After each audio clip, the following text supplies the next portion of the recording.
I'm now pulling you to the use of Faro 3D imaging. So the police officers made markings on the road. We then were able to take a drone, go up into the air, take an image, and then we took the Faro scans of both vehicles. Those vehicles are to scale. So that is the resting location of the tractor trailer and the minivan, not at the time of the scene. This is later. They, of course, the police just want to clear the road. So we were able to come back, look at the police markings, and then be able to place the vehicle directly on the road. And as I come through, you'll see this is the police markings on the road taken maybe a day or two later to memorialize it. And the pink markings and the white markings all indicate various things. You can see from this drone image that we are showing you now that we went ahead to try and show what would it look like for normal traffic coming forth and moving in. And it's going to now show you what it looks like. Here's the traffic sign. You'll note that sign that says caution, vehicles approaching quickly. That sign actually gets removed, and we don't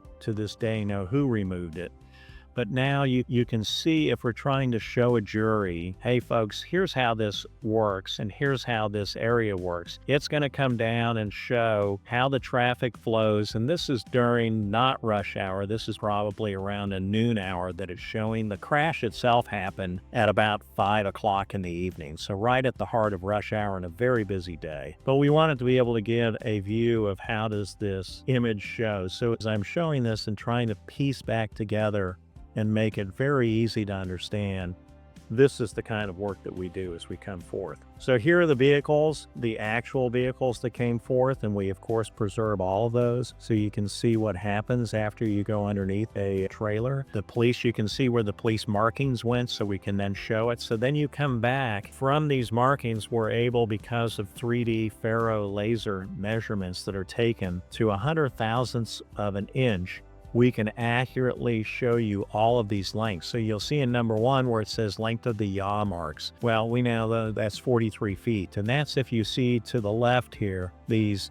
dashed kind of red markings here, we're able to then precisely show what that length is. And the police didn't take any of those measurements. This was us coming after the fact, going to the actual markings, being able to place it down and use Faro scanning to be able to come to it. So we know the length of the area of impact to the point of rest was 19 to 20 feet. We know that the length from the stop sign to the first southbound lane is 24 feet. We know the length of the hash marks are 10 feet, and we know the length in between the hash marks are 30 feet. So that helps to put it all in scale. Then, of course, when we were out shortly after the crash, we could show what the signage looked like at that point, and then 11 days later, you can see that the signage changed. So somebody took that down. Somebody, in my opinion, was attempting to interfere with our ability to be able to put together a case. But one of the reasons you turn to a client and you say you should hire counsel right away, this helps explain that reason, because you need to preserve the field. You need to preserve evidence. So as we walk through and try to show an uncontrovertible